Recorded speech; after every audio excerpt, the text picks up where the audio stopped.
उड़ने वाले बाघ और विशालकाय शेर का से सामना। एक जंगल होता है।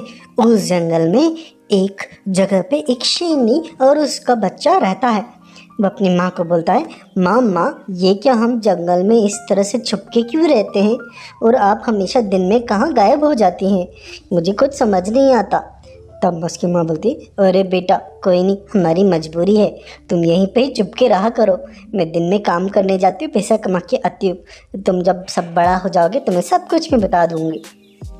ऐसा कह के उसकी माँ हर बार काम करने के लिए चले जाया करती है। बच्चा ऐसे ही अपनी गुफा में रहता। जब वह गुफा में रहता है उसे हमेशा बहुत जोरों की आवाज़ आती है। एक बार वह उन आवाज़ों के पीछे गुफा से बाहर निकल जाता है। तब वह क्या देखता है, सामने कुछ टाइगरों का, बाघों का झुंड भागता हुआ जा रहा होता है। वो भागता भागता जाता है और निकल जाता है। तब उसको लगता है, अरे ये टाइगर इतने सारे झुंड में किधर जा रहे हैं, मुझे मेरी माँ से पूछना पड़ेगा। जैसे ही उसकी माँ आती है तो अपनी माँ को ये बात पूछता है। वो अपनी माँ को बोलता है, माँ मैंने आज गुफा के बाहर देखा कि टाइगरों का एक झुंड बहुत तेज़ी से भागता हुआ जा रहा था। माँ वो कहाँ जा रहा था, कौन थे वो? तब उसकी माँ बोलती, अरे मेरी बच्चा, उनसे बच के रहना, उनके पीछे भूल के भी मत जाना, उनसे हमेशा बच के रहना, कभी मत जाना, मेरे प्यारे बच्चे मेरी बात मानना। ऐसा बोल के उसकी माँ उसको उस समय चुप करा देती है। ऐसे ही 1-2 दिन बीत जाते हैं। ऐसे ही हर बार उसे उन बाघों की आवाज़ आती रहती है। एक बार तो अपना मन बना के सोचता है, अरे अब तो मैं इनका पीछा करके ही रहूँगा। वह क्या करता है, वह जब वो बाघ लोग आते हैं तब वो उनके पीछे पीछे करने निकल जाता है। वो बाघ ऐसे दौड़ते दौड़ते जाते हैं, तब वह शेर का बच्चा उनके पीछे जाता रहता। वो आगे जाते जाते हैं और वो बच्चा भी उनके पीछे जाता था। जैसे एक जगह आती है जहाँ पे रास्ता ख़त्म होता है। रास्ता ख़त्म होने पे वो जो बाघ होते हैं उनके जादू से पंख निकल जाते हैं और वो उन पंखों के सहारे उड़ के एक पहाड़ी से दूसरी पहाड़ी पे चले जाते हैं। और जब शेर का बच्चा देखता है, अरे ये क्या, वो लोग तो निकल गए, मैं कैसे उनको पकड़ूं, आज तो मैं कैसे भी करके पीछा करके रहूँगा, वो कहाँ जाते हैं और वो कौन है? तभी उसके पास एक रस्सी होती है। वो उस रस्सी को फेंक के दूसरी पहाड़ी के जो पेड़ होता है उस पर बांध देता है फेंक के। उसके बाद उस रस्सी के सहारे वह चल के दूसरी पहाड़ पे चला जाता है। जैसे ही वो दूसरे पहाड़ पे जाता है और वो आगे जाके क्या देखता है, पहाड़ी के नीचे की तरफ, कि वहाँ तो दुनिया ही अलग है। वहाँ तो बहुत ही शानों से और बहुत ही बड़ा और विशालकाय महल होता है। उस महल के अंदर बहुत सारे टाइगर होते हैं और उनका एक सरताज टाइगर होता है जो बहुत ही खूंखार और डेंजर होता है। और साथ में वहीं पे ही एक शेर बंदी होता है। बस सब बहुत आराम से वहाँ पे घूम रहे होते हैं और वह जगह बहुत ही सुंदर और बहुत ही ज़्यादा पैसे वाली लगती है। तब ये चीज़ें देख के शेर का बच्चा वापस उसी रस्सी के सहारे वापस उस पहाड़ी से दूसरी पहाड़ी पे आ जाता है और अपनी गुफा में आ जाता है। उसके बाद जब उसकी माँ वहाँ पे आती है तब अपनी माँ से वह सारी बात बताता है और माँ को बोलता है, माँ जब हमारे पहाड़ी की दूसरी पहाड़ी के पास इतनी सुंदर जगह है, इतना पैसे वाली जगह है, तो आप यहाँ क्या करते हैं? हम यहाँ इतनी गरीबी में क्यों रहते? हमें वहाँ चलना चाहिए ना, हम भी वहाँ पे जाके कुछ काम वाम करेंगे तो हमें ज़्यादा अच्छा पैसा मिलेगा और ज़िंदगी भी अच्छे से जी पाएंगे। तब उसकी माँ बोलती, अरे बेटा तूने ये क्या किया, तू बाघों के पीछे क्यों गया? चल कोई नहीं, तब तुझे टाइम आ गया है सच्चाई बताने का। तब बच्चा बोलता है, माँ क्या सच्चाई? तो माँ बोलती है, बेटा मैं तुम्हें सुनाती हूँ, उस जगह की ही सच्चाई तुम्हें सुनाती हूँ। पहले हम वहीं पे ही रहा करते थे। वहाँ पे पहले जो वहाँ पे एक शेर राजा हुआ करते थे। वह शेर राजा उस जगह के राजा थे। वह जंगल के बहुत अच्छे राजा थे। सभी जानवरों को बड़ा प्यार से रखते थे। अपने सभी जानवरों को बोलते थे, मेरे जंगल के वासियों, तुम में से किसी को भी कोई भी परेशानी हो तो मेरे पास आया करो, मैं सबको अच्छे से मदद करूँगा। और उस राजा की बीवी भी होती है, उस बीवी के बच्चा होने वाला होता है। उस रात को बड़ी ही आंधी तूफान आते हैं और उसी आंधी तूफान में एक शेर बच्चे का जन्म होता है। वहीं पे वो जो शेरनी होती है उसकी सहेली भी होती है। उसकी सहेली पे भी एक बच्चा होता है। इन दोनों के जो बच्चे होते हैं दोनों एक दूसरे में सेम होते हैं, दिखने में दोनों सिमिलर होते हैं। वहीं पे जो शेरनी का बच्चा होता है वो बड़ा तंदुरुस्त और अच्छा होता है, लेकिन उसकी जो सहेली होती है उसको कोई बीमारी होती है। तो उसको डॉक्टर बोलते हैं, अरे सुनो शेरनी, तुम्हारा ये जो बच्चा हुआ है इसको अंदर कोई बीमारी है, ये हमें पता लगा है। टाइम के साथ पता चलेगा कि ये बीमारी को हम ठीक कर सकते हैं या नहीं कर सकते।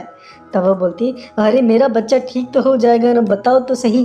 तब डॉक्टर उसे बोलते हैं, हम अभी कुछ नहीं कह सकते हैं, ये ठीक हो पाएगा नहीं पाएगा, समय ही बताएगा, लेकिन तुम अब रेगुलर हॉस्पिटल आया करो। इस तरह से उसकी सहेली को बड़ा ही दुख होता है। इस तरह से दिन बीतते जाते हैं। कुछ दिनों बाद शेर के पास बहुत सारी जंगल के जानवर आते हैं, स्पेशली जंगल की माताएं।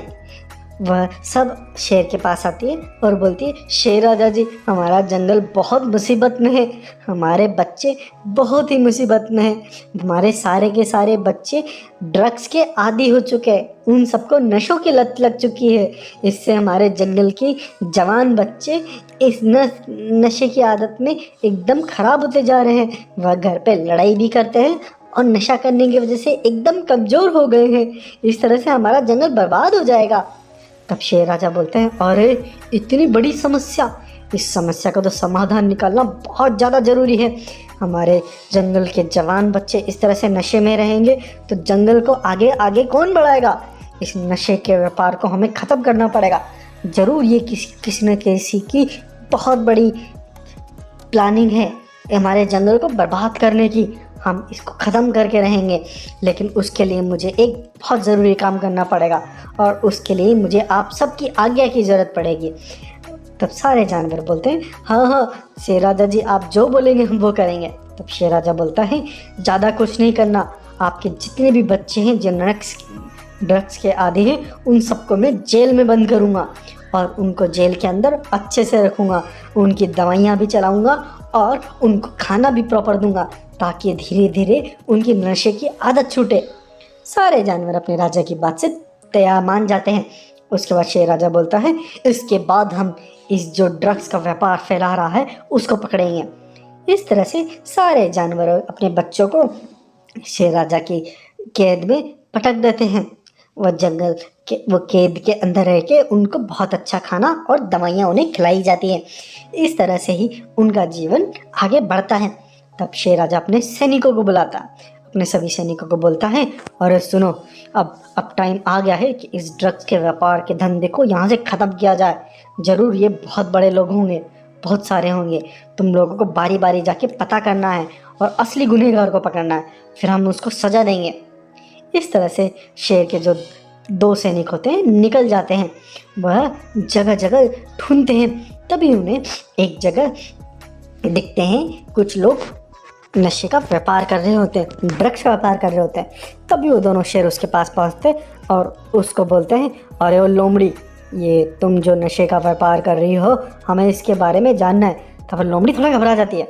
तब वो दोनों शेर बोलते हैं, अरे तुम घबराओ मत, हम जानते हैं इसमें बहुत पैसा है, हमको भी बहुत पैसा कमाना है, हम भी इसका व्यापार करना चाहते हैं, हमें दो ना, हम बहुत सारा ड्रग्स, हम उसको बेच के खूब पैसा कमाएंगे।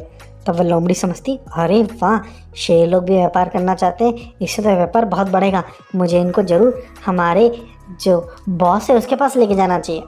तब वह लोमड़ी उनको लोग के बॉस के पास पहुंच जाती है। जैसे वो दोनों शेर वहाँ पहुँचते क्या देखते हैं, वहाँ तो बहुत बड़ा नशों का व्यापार चल रहा होता है। ड्रग्स के बड़े बड़े कंटेनर होते हैं, उनमें भर भर के जंगल में इधर उधर जा रहे होते हैं। तब वो लोमड़ी जब उसको उस बाघ जो बॉस होता है इसका, उनके पास लेके जाती है, तब बाघ को बोलते हैं, अरे बाघ राजा जी, इस धंधे में बहुत पैसा है और हम दोनों भाइयों को भी बहुत सारा पैसा कमाना है, क्या आप हमें ड्रग्स देंगे, उसके बदले हम आपको बहुत सारा पैसा देंगे। तब बाघ बोलता है, हाँ हाँ क्यों नहीं, तुम लोग एक काम करो, ये खूब सारा ट्रक भर के ड्रग्स पड़ा हुआ है, इसको ले जाओ, इसको बेचो और 1 टका का पैसा अपने पास रखना और बाकी पैसा मुझे दे देना। बोलो मंजूर होते हो, बोलो। तब दोनों शेर बोलते हैं, हाँ हाँ क्यों नहीं। उसके बाद ट्रक भर के खूब सारा जो ड्रग्स होता है वहाँ से ले जा रहे होते हैं। तभी बाघ अपने बाकी के चीतों को टाइगरों को बोलता है, अरे सुनो, मुझे इन दोनों पे विश्वास नहीं है, तुम जाओ इसका पीछा करो और पता करके आओ ये कहाँ जा रहे हैं। तब उनमें से एक टाइगर उनके पीछे पीछे चला जाता है। तभी वो दोनों शेर आपस में बात कर रहे होते हैं। वह बोलते हैं, अरे अब ये असली गुनहगार हमको पता चल गया है, अब जल्दी से हम हमारे शेर राजा के पास जाके ये सारी सच्चाई बता देंगे। उसके बाद हमारे शेर राजा इस बाग को ख़त्म कर देंगे, तब जाके ये ड्रग्स का व्यापार ख़त्म हो पाएगा। उसके बाद वो जो टाइगर उनकी जासूसी करने आता है, ये बात सुन के वापस टाइगर के पास जो राजा होता है टाइगरों का, उनके पास पहुंचता है। वो टाइगर बॉस को बोलता है, अरे टाइगर बॉस सुनो, मुझे पता चला ये कोई व्यापारी नहीं है, ये तो जो पड़ोस के राजा है ना शेर, उसके सिपाही हैं, ये उन्हीं को ही बताने जा रहे हैं पूरी बात को। उसके बाद वो शेर अपनी बड़ी सेना लेके आएगा यहाँ पे। ये बात जो बॉस भाग सुन के फटाक से भाग के वहाँ पे जाता है और तलवार से एक शेर को तो वहीं पे ही घायल कर देता है। उसके बाद घायल होने के बाद वह शेर बोलता है अपने दूसरे भाई को, अरे भाई तू भाग यहाँ से, जल्दी से भाग, जाके शेर राजा को पूरी बात बता। तब वो बोलता है, अरे भाई मैं तुझे छोड़ के कैसे जा सकता हूँ, तू तो बहुत घायल हो चुका है। तो बोलता है, अरे तू मेरी चिंता मत कर, इस ड्रग्स का व्यापार का पर्दाफाश होना बहुत ज़रूरी है, नहीं तो हमारी नस्लें बर्बाद हो जाएगी, कितने सारे बच्चे बर्बाद हो जाएंगे, तू जा। तब वह शेर वहाँ से भागता भागता शेर राजा के पास पहुँच जाता है और शेर राजा को सारी बात बताता है। शेर राजा को बोलता है, अरे शेर राजा जी देखिए कितनी बड़ी विपदा है। जैसे वह सारी बात बताता है तभी शेर राजा अपनी सेना को तैयार करता है। उससे पहले टाइगर अपनी बहुत बड़ी सेना लेके वहाँ पहुँच जाता है और वहाँ पे सारे जो शेर की सेना होती है उनमें से आधों को तो मार देता है और बाकी सबको कैद कर लेता है। और उसके बाद शेर राजा को भी वह कैद कर लेता है और फिर बोलता है, हा हा हा, अब ये जंगल मेरे अधिकार के अंदर आ गया है। उसके बाद वो शेरानी को बोलता है, शेरानी सुनो, तुम्हारा शेर अब मेरे कब्जे में है, लेकिन मैं बहुत दयालु हूँ, तुमको एक चीज़ बताता हूँ, या तुम्हें दो में से एक को चुनना पड़ेगा, या तो शेर या फिर अपने बच्चे को। कल तक का तुम्हें टाइम है, डिसाइड करके बताओ, दोनों में से किसी एक को मुझे मारना है। उसके बाद रानी बड़ी दुविधा में होती है। रात में उसकी वह सहेली उसके पास आती है और बोलती है, अरे रानी आप चिंता मत करिए, आपके बच्चे को कुछ नहीं होगा, आप एक काम करिए, अपने बच्चे को मेरे बच्चे से चेंज कर दीजिए, मेरे बच्चे की बलि दे दीजिए। तब फिर रानी बोलती है, अरे दोस्त ये क्या कह रही है तू, अपने बच्चे को? नहीं नहीं, मेरे बच्चे की जगह मैं तुम्हारे बच्चे को मार के इतना बड़ा गुनाह अपने सर नहीं ले सकती। तब वह सहेली बोलती है, अरे नहीं नहीं, क्या कहूँ, मेरी बहुत बड़ी दुख कहानी है, तो मैं बताती हूँ। तो मैं मैंने बताया था ना, मेरा बच्चा एक बीमारी से ग्रसित है, आज उसका फाइनल टेस्ट हुआ था, उसमें पता चला है, उसमें डॉक्टर ने बोला है कि इसको जो बीमारी है वो अब पूरी फैल गई है इसके शरीर में, इससे इसको बहुत पीड़ा भी है, इसको बहुत दर्द भी है, इसलिए डॉक्टर ही बोल रहे थे कि इसको मौत दे देना ही इसके लिए अच्छा होगा, और अगर इसको सही टाइम पे नहीं मारा गया तो इसकी जो बीमारी है वह चारों तरफ भी फैल सकती है, इससे पूरा जंगल ही नहीं कई सारे जंगल भी बर्बाद हो सकते हैं, इसलिए इसको मारना अभी बहुत ज़रूरी है। इसलिए मेरा बच्चा तो वैसे भी मरने वाला है, तो इस कोई ना कोई अच्छा काम करके अगर ये जाएगा तो इसके भाग अच्छे खुल जाएंगे। तब वह जो रानी होती है इस बात के लिए तैयार हो जाती है, उसके बच्चे को अपने बच्चे से स्विच कर देती है। अगले दिन शेर रानी उस टाइगर के पास पहुंचती है और उसे बोलती है, अरे टाइगर राजा जी, बड़े दुख मन से मैं बोल रही हूँ आपको, मेरे पति को आप छोड़ दीजिए और इसको, मेरे बच्चे को मार दीजिए। उसके बाद टाइगर उसके बच्चे को वहीं पे मार देता है और उसके बाद टाइगर बोलता है, हा हा हा, तेरा बच्चा तो गया, अब कोई वारिश नहीं बचा, लेकिन तेरे शेर को मैं नहीं छोड़ूंगा, ये मेरे पास कैद रहेगा हमेशा के लिए, लेकिन इसको मारूंगा नहीं। लेकिन तुझे एक काम करना पड़ेगा, मेरे पास डेली आना पड़ेगा और काम करना पड़ेगा, जिस दिन तू नहीं आई उस दिन तेरे इस पति को मैं मार दूंगा। इस तरह से आज के दिन आ जाते हैं। फिर अपने बच्चे को बोलती है, देख बेटा, तभी से मैं डेली उसके यहाँ पे काम करने जाती हूँ और तुझे छुपा के इसलिए मैंने रख रखा है। तब वह टाइगर का बच्चा बोलता है, शेर का बच्चा बोलता है, माँ लेकिन उन टाइगरों को पंख कहाँ से आ गए थे? तब माँ फिर से एक और बात बताती है, हाँ एक बार क्या हुआ था कि आसमान से उड़ने वाले घोड़े आए थे, वह यहाँ पे हरियाली देख के खाना खाने लगे और फिर उनको नींद आई तो अपने पंख उतार के वो वहाँ पे सो गए। तभी ये टाइगर का झुंड वहाँ पे आ गया था और फिर उनके पंखों को लेके वह वहाँ से उड़ गया।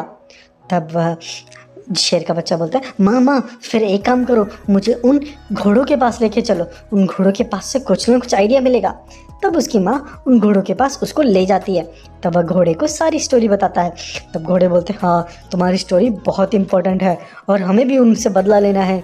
हमें भी ये पंख, जो पास की पहाड़ी है उसमें जो गुफा है उसमें एक जिन है, उसी ने हमें ये शक्तियाँ दी थी। चलो उस जिन के पास चलते हैं, वह तुम्हें ही भी कुछ शक्तियाँ देगा ताकि तुम अपना बदला ले सको। उसके बाद उस शेर के बच्चे को लेके घोड़े उस जिन के पास पहुंचते हैं। तब जिन को भी सारी बात बताते हैं। तो जिन भी बोलता है, हाँ हाँ बच्चा तेरे साथ बहुत गलत हुआ। तब एक काम कर, मैं तुझे ऐसी शक्ति देता हूँ जिससे तू बहुत शक्तिशाली हो जाएगा और ये घोड़े भी तेरी मदद करने वहाँ पे जाएंगे। तब वह उसको एक विशालकाय शेर में बदल देता है। तब वह विशालकाय शेर घोड़ों के साथ उस टाइगर के पास पहुंचता है।